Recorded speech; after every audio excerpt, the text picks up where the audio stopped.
Right, this is part 2 of our assignment on the altitude hold, and where we got up to was we just had to go designing the altitude hold control system under proportional control, and we did a root loci for this, and we got the gain at 0.3036, and this was the transient response. Got a rise time of about 35 seconds here. So we might want to increase the speed of this a bit so it's a bit quicker, maybe in about 10 seconds. So speed the response up by a factor of about 4, and this we can do by adding in a phase lead. So the phase lead unit looks like K, S plus A over S plus B, and it's got 3 numbers in, K, A and B.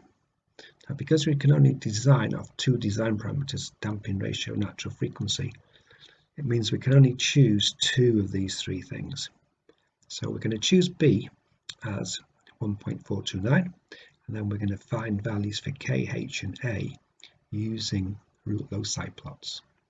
And our design spec is going to be to get a natural frequency of about half and a damping ratio of 0.6. Now our phase lead we can rewrite in this form here, which is better for state space representations, but it's essentially the same. And so this unit now, the phase lead, has been incorporated in down here in this format. I've moved the K here outside, so we've just got one gain, and then this is like the phase lead unit, which is essentially the S plus A over S plus B, is this part here. It works exactly as a normal phase lead unit. And so we're now going to take our code that we had before, which works out this loop here, then it adds this in, then it works out that loop there, then it multiplies it by these parameters here. So we've worked out this part previously for our root loci plots. That's what all this code does here, and then we're going to add in the S plus A over S plus B. So here's my numerator, it's 0.0143, and the denominator, and this is where the 1.43 comes in. This then puts this as a transfer function, which is sys12, and this one was sys11. So if we multiply the previous transfer function by this one, we'll get sys13, and we do a root loci of sys13, plot the axes, and look for the root loci plot. And then from that we can try and inspect to see if we've got this natural frequency of 0.47, damping ratio of 0.6, from which we'll have chosen A, and then we can get KH from the appropriate place in the root loci plot. So let's have a quick look at this in MATLAB. I'm just going to change these numbers here.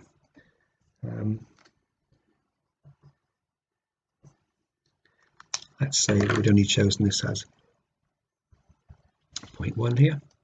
So if we run the program now,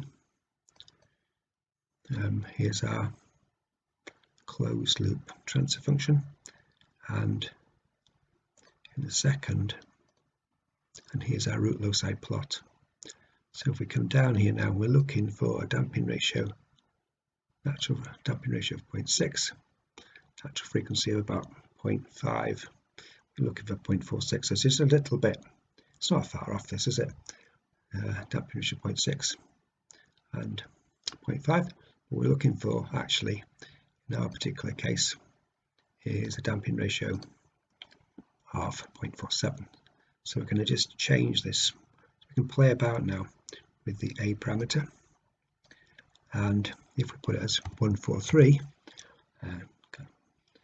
not like that though, 0.143, and we run this again, then we get a new root loci plot, and we can look along here, and we're looking for a frequency of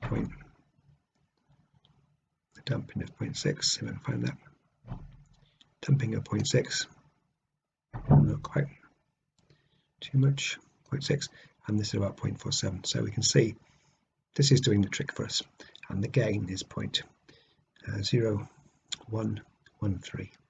So our root loci plot now is giving us the value for A and also the gain KH. This is KH here. So we go back now to our simulation. This is our simulation system now. Unfortunately, some part of the simulation isn't on completely. I can't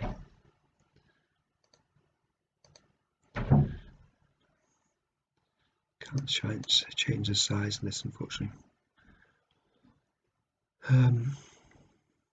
Anyway, we can, if we run this simulation, this has now got the correct numbers in.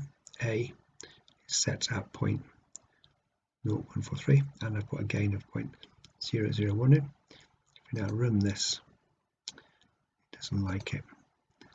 Let's go back to here.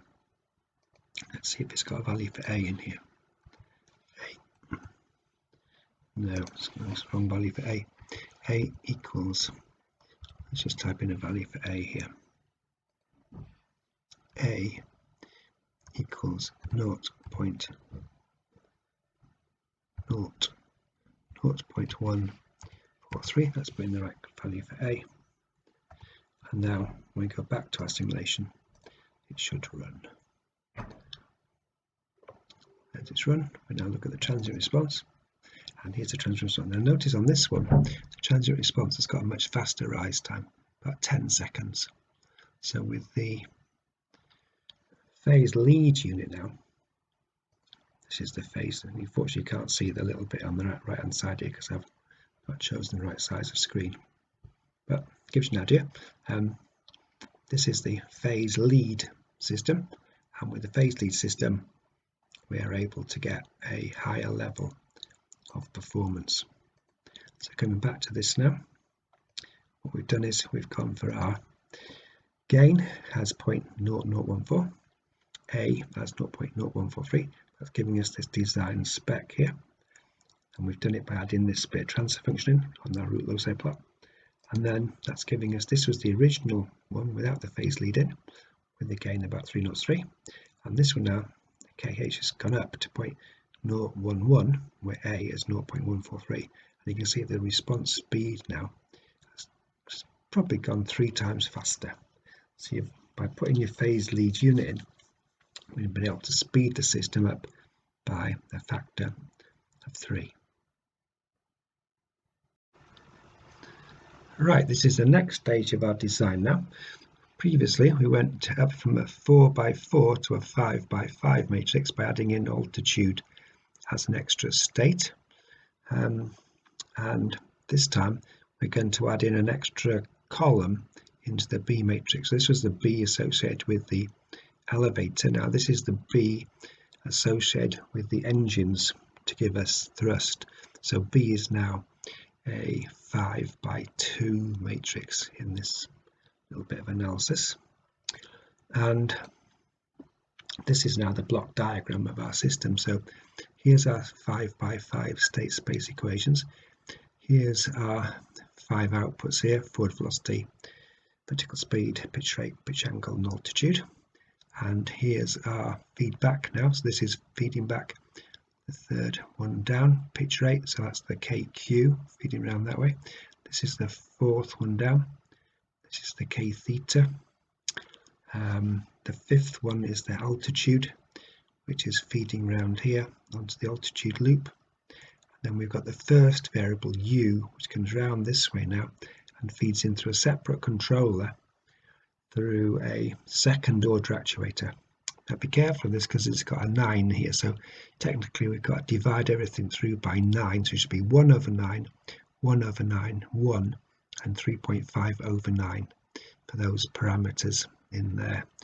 Remember that because it could catch you out. The other thing is that this loop, the top loop, has got a negative gain on it, so all the numbers in here, K theta, KQ, and KH, will have to have negative parameters on, and then we've just designed the A in here. That should be 1.43 there, shouldn't it? Not 0.13, slight we've just got the A and the B here from our previous design, and we've also got KH from our previous design. That was from our phase lead design that we just did a second ago, which is this one. So we've got the A is 0.143, B is 1.43, and we know that KH is 0.0014. So we've got those numbers as well in the bag. So this is our overall design now, and what we're going to do is we're going to close the loop on KQ, K theta and KH. Going to close those loops. We're going to leave the final loop open between the thrust, engine thrust here, and the output, first output U, and plot a root loci between that point there and that point there, and then use that root loci then to choose the gain KT to apply in our system. So in order to do right, so here's the block diagram of the altitude held autopilot, and what we need to do now is to assign states to develop the full state space equations. So the first 5 states here are x1, x2 to x5, and these are forward velocity, vertical velocity, pitch rate, pitch angle, and altitude. So the bottom variable here is altitude, the top variable is forward velocity. I've got a little actuator in here, and this variable here we're going to call delta E, because this is part of the open loop system. I'm going to call this part here the open loop system, and the feedback the closed loop system. So this signal here is delta E, and the output from the actuator is X6. This actuator is a second order system, so we'll need 2 states in companion form, X6, X7 and X8, and the input here we're going to call delta T. And then the last state is we've got a state associated with the phase lead, which we're going to, and this state coming out here we're going to call X9. So there's our 9 states now in our state space representation. So the first 5 states have got the standard A and B matrices that we've used in the previous bits of analysis. C is defined as EYE55, that's a unit matrix, which means we can see all the 5 outputs, and D is just 0s 5 to 5, the number of states to the number of inputs. Then the 2 inputs to this particular model are X6 and a 0.11 X7. Just go back here. See, this is the input is X6, and then we need to know what the output there is. So the output turns out to be 0.11 X7. For the little actuator, the output is X6 and the input is delta E, so this gives us this differential equation here. X6 dot is minus 4 X6 plus 4 delta E. Here's the actuator now describing the engines and the thrust, and so this one's got a second order system. We're going to choose states X7 and X8 and write it in companion form. This is the A matrix in companion form. Remember, you've got a 9 in here, so you've got to divide through everything by 9, so this could be 1 over, that's 1 over 9, and that's 3.5 over 9, that's 0.1, and this is 1 over 9 and 0. So there's the ABC little actuator there, and then we've got the phase lead unit, which we've modelled in this form. The output from this phase lead unit, this part here, is X9, and the input is KH VH minus H. That's going in that way. So this is the little this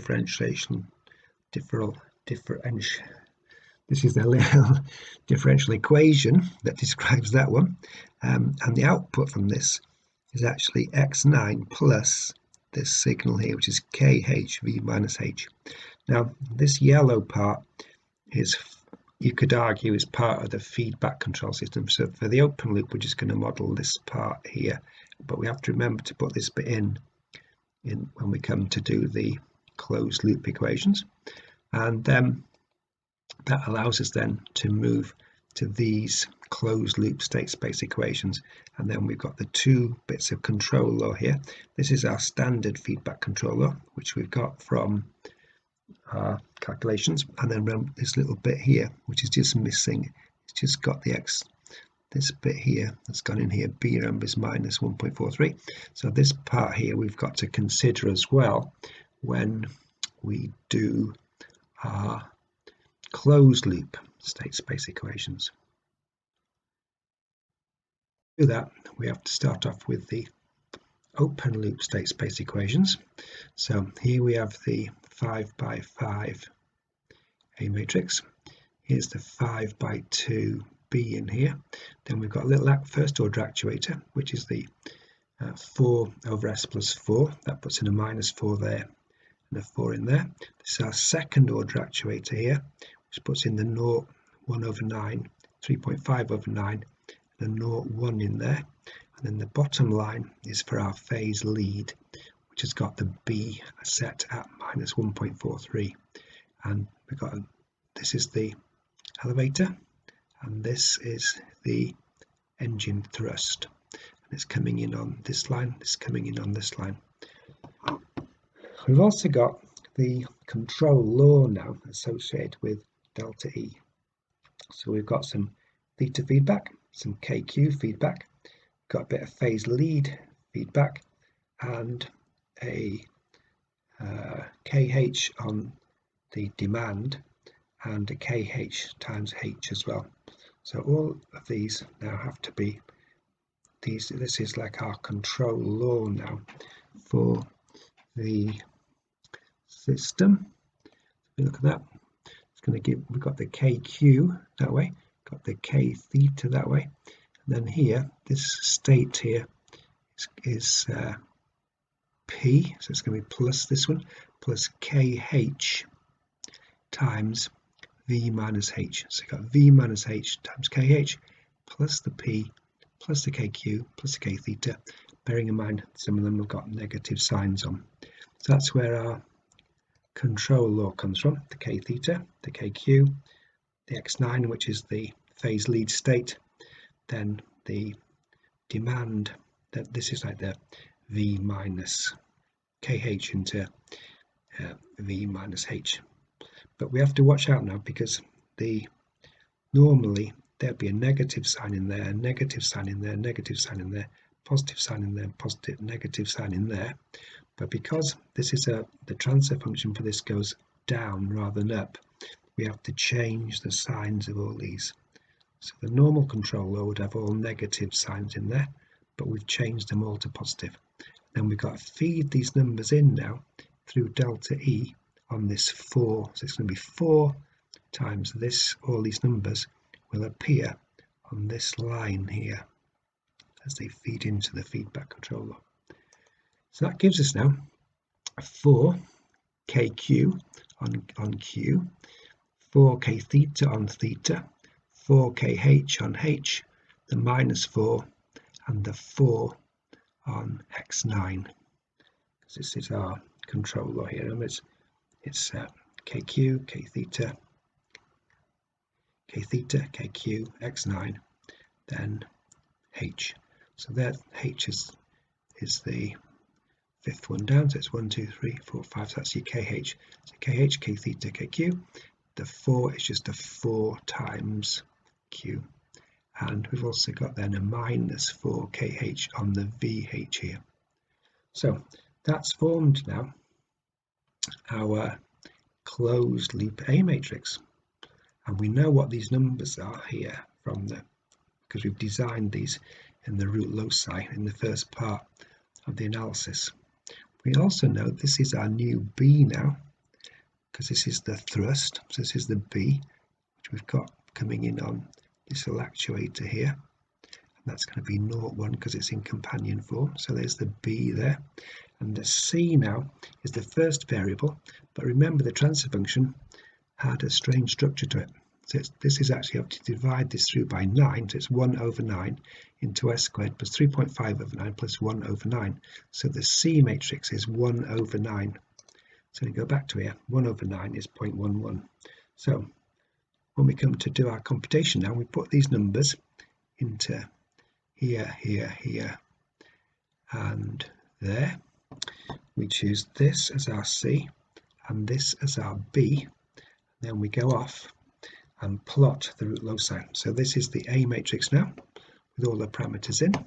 Here's the B and here's the C.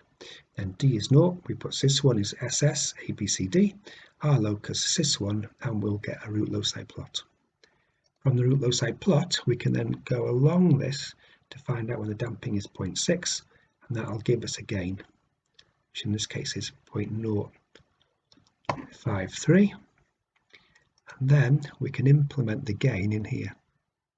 So we know what that is. We know what A and B is. We know what KQ and K theta is. And then we can put KT in and we can run the complete simulation. And that's our design done. And then this is a typical change in altitude. So you can see tracking after about 10 seconds. If I change to a change in forward speed, this one takes a little bit longer, about 15 to 20 seconds to track, but it does track quite nicely as well.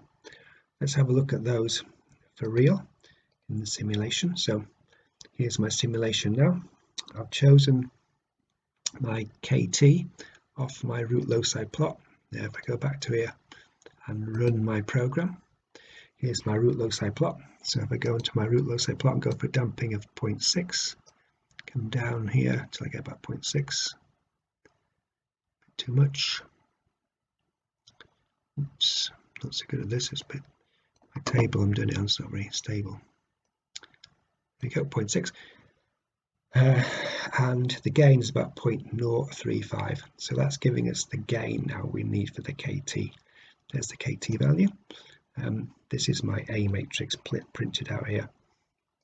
If I type in the B, there's the B. If I type in the C, there's the C.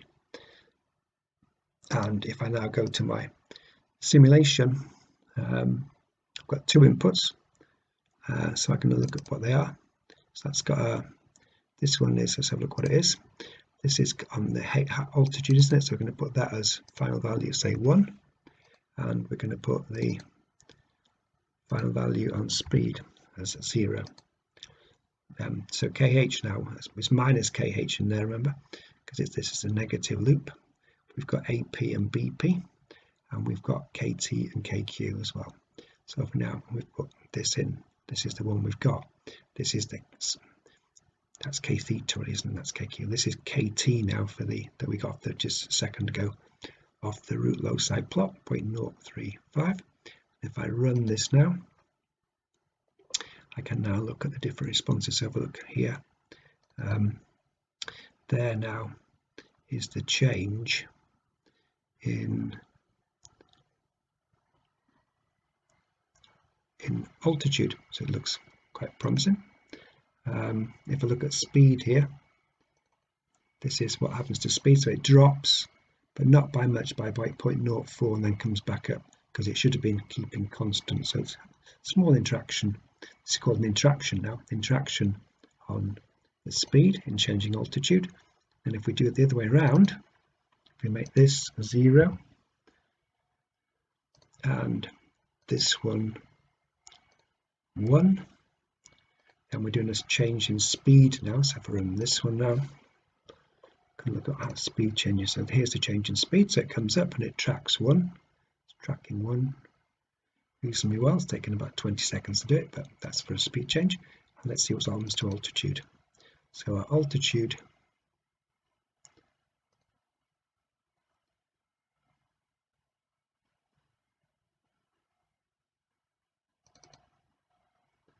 has in fact changed slightly. It's gained a little bit of height here, isn't it? So it's actually gone up in altitude a little bit. So we could do maybe with some integral action on the altitude loop to make sure that when it goes away, it would come back in again. So that could be a further refinement to our design. But if we look at this from a tracking point of view, we've got quite a nice change in speed there for a unit track. If we go back to the other one, let's go back to them. That as 1, and this as 0, and this is a set point change in altitude. So there's our change in altitude. Quite a good response. It's quite similar. Let's go back to that. This is a very similar number to the one that we got from the single input, single output simulation for altitude change. This is the simulation for that one, and this is the speed. So the speed doesn't have any sort of doesn't have any offset on it. Unfortunately, the height system does have an offset on, so we could argue we could put an inter PI controller in here as well, just to get rid of the steady state error there, but that is for another day. So there's our overall design now, and we've designed what AP is. AP is 0.143, BP is 1.43, KH is, I've forgotten what KH is, so I'll just have a quick check on it. Type in here KH. KH is 0.1. I think KH is actually 0.035. KH is 0.035. I don't know where that's come from. So there's our this is our phase lead design, from which we got the values for A and B and K, and then we used those in our bigger design here. So that's where these came from, and then we've used our root loci plots to choose this value here, and all that's come from these closed loop state space equation analysis, where we worked out the closed loop state space equations, got the B for the thrust, got the C for the thrust, plot the root loci, popped out the gain, and then done the simulation. And this was the control law, remember, that we implemented, and that's how it came out in the closed loop system.